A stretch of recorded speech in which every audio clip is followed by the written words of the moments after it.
Strike केले होता, नक्षलवाद मोठ्या प्रमाणात वाढत आहे, त्याला कुठे आळा बसावामुळे अशा प्रकारचा आता खात्मा करण्यात आलेला आहे. अरे मग बाहेर बोलवा ना.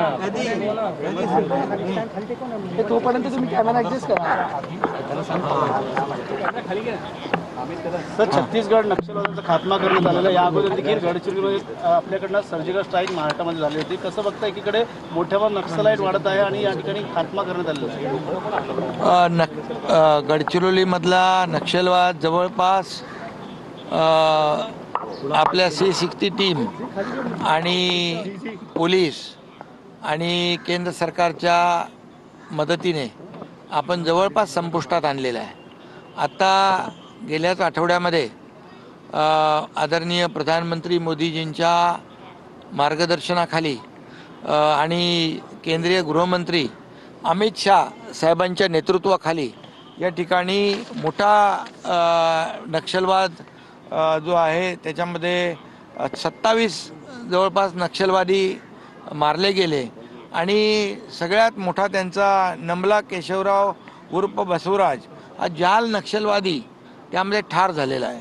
त्यामुळे देशातील नक्षलवादीचं समूळ उच्चाटन आणि पूर्णपणे ऑपरेशन ब्लॅक फॉरेस्ट केंद्र सरकारने हाती घेतलेलं आहे आणि यासाठी मी मोदी साहेबांचं अभिनंदन करतो आणि केंद्रीय गृहमंत्री अमित शाह साहेबांचं देखील मनापासून या ठिकाणी अभिनंदन करतो आणि सशस्त्र पोलीस दलाचंही अभिनंदन करतो की त्यांनी गेल्या आपलं जेव्हा छत्तीसगड सरकारमध्ये भारतीय जनता पक्षाचं सरकार आल्यानंतर पूर्वी अशा प्रकारच्या नक्षलवाद्यांना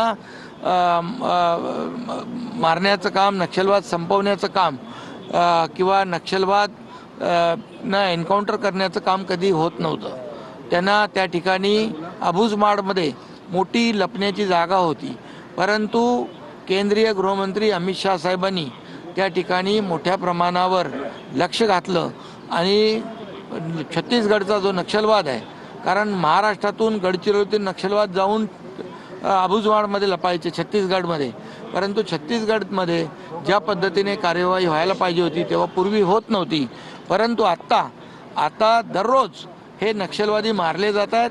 सशस्त्र पोलीस दल त्यांचा खात्मा करतो आहे आणि ही मोहीम जी आहे ही मोहीम देशाचे प्रधानमंत्री मोदी साहेबांच्या नेतृत्वाखाली गृहमंत्री आपल्या देशाचे कणखर गृहमंत्री अमित शाह साहेब या नक्षलवाद्यांना ठेचल्याशिवाय राहणार नाहीत.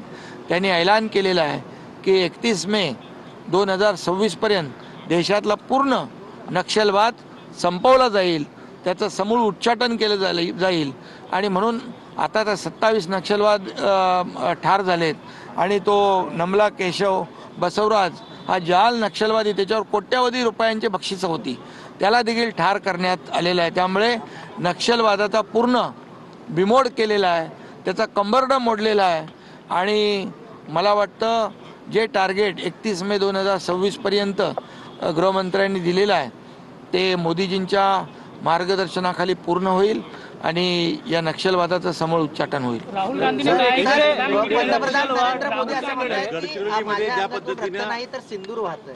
प्रधानमंत्री नरेंद्र मोदीजी यांचा पूर्ण देशवासियाला अभिमान आहे, मलाही अभिमान आहे आणि खऱ्या अर्थाने जे पहलगामचं आपल्या बहिणींचं सिंदूर पुसण्याचं पाप जे आतंकवाद्यांनी केलं होतं त्याला जशास तसं ठोक उत्तर आणि धडा शिकवण्याचं काम मोदी साहेबांनी केलं आणि काल देखील भाषणात त्यांनी सांगितलं माझ्या शरीरामध्ये रक्त नाही तर सिंदूर वाहतोय. म्हणजे या सिंदूर जे आहे लाडक्या बहिणींचं सिंदूर याला किती महत्त्व या आदरणीय प्रधानमंत्री महोदयांनी दिलेलं आहे या त्यांच्या कालच्या बोलण्यातून समजतंय आणि अशा प्रकारचा प्रधानमंत्री देशाला लाभलेला आहे, आम्हाला लाभलेला आहे. हे आमचा खऱ्या अर्थाने अभिमान आणि स्वाभिमान आणि गौरव आहे.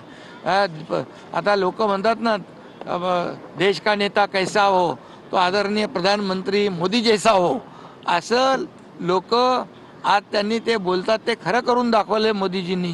कारण एका बहिणीचा सिंदूर किती महत्त्वाचं आहे आणि ज्या पाकड्यांनी सिंदूर पुसण्याचं काम केलं 27 आमच्या निरपराध बेकसूर यात्रेकरूंना जे आतंकवाद्यांनी लक्ष केलं, ठार मारलं, त्याचा बदला पाकिस्तानच्या बरोबर पाकिस्तानला धडा शिकून मोदीजींनी घेतलाय. त्यांनी आता म्हटलेलं आहे अभी सिर्फ POK पे चर्चा होगी, दहशतवाद पे चर्चा होगी, बाकी कोई चर्चा नहीं होगी. असा प्रधानमंत्री कधी भेटला होता कोणाला? आणि म्हणून अशा प्रधानमंत्र्यांच्या मागे पूर्ण देशाने उभं राहिलं पाहिजे. तर त्यातच पाहायला गेलं